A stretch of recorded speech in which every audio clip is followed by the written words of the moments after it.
superxulo, que hi ha tot de déus diferents i tu pots anar a adorar... Bon dia, amor! Xavi i Marta, que vull col·laborar amb Amics de Montbany. És la Noe, no? Mira-la! És la Noe? Sí. Que vem nosaltres?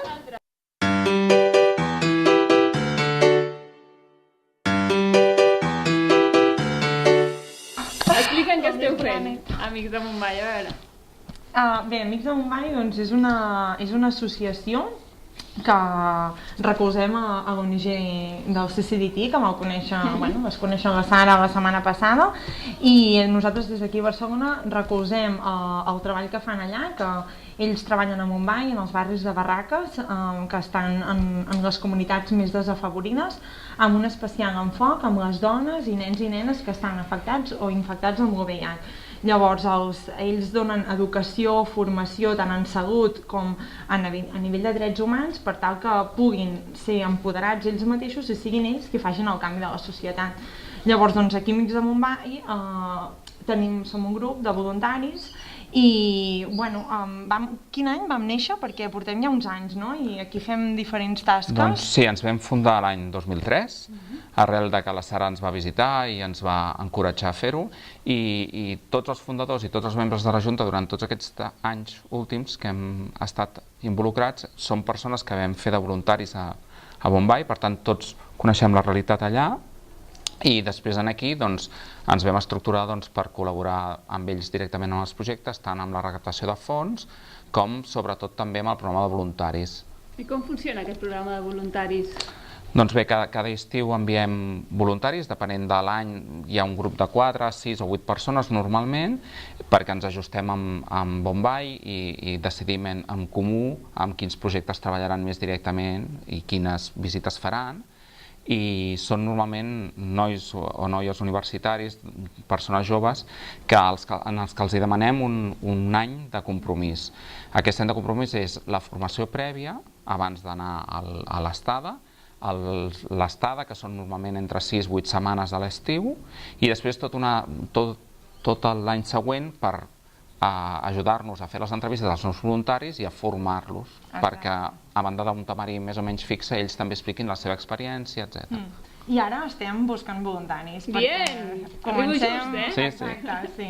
O sigui que qui estigui compromès i tingui ganes de viure una experiència, no només a nivell de voluntariat, sinó també de conèixer una cultura i treballar amb iguals, amb una cultura totalment diferent a la nostra, jo crec, com a la meva experiència, Amics de Montbany, té aquesta possibilitat, no? Que vas allà i realment t'enamores de les persones i de la gent i com treballen amb el respecte i la transparència que ho fan, no trobes? Sí, treballen molt com si fossin una família, tenen un grup de valors tots els treballadors molt ferms, i treballant en situacions molt difícils, en barris de barraques, amb gent en situacions molt desafavorides, però sempre des d'un punt de vista molt positiu, amb molt de respecte, intentant donar molta dignitat a tothom i empenyen-los a aconseguir les coses per ells mateixos. I donant-s'hi veu també, no? Que ens comentava la Sara, no? Nosaltres no estem a la seva pell, que siguin ells els que puguin decidir. I el xulo,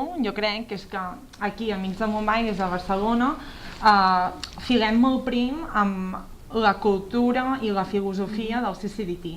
Llavors sí que intentem transmetre a totes les persones que venen noves i els voluntaris que van arribant cada any doncs la forma que té de treballar, perquè té unes bases molt marcades, la Sara, i que hem de seguir per no trencar aquest ritme. I els que estem aquí estem super units en això i treballem molt tot el que podem amb el cor, fent el que la Sara vol transmetre al món, aquest missatge d'unitat, de pau, de drets dels nens.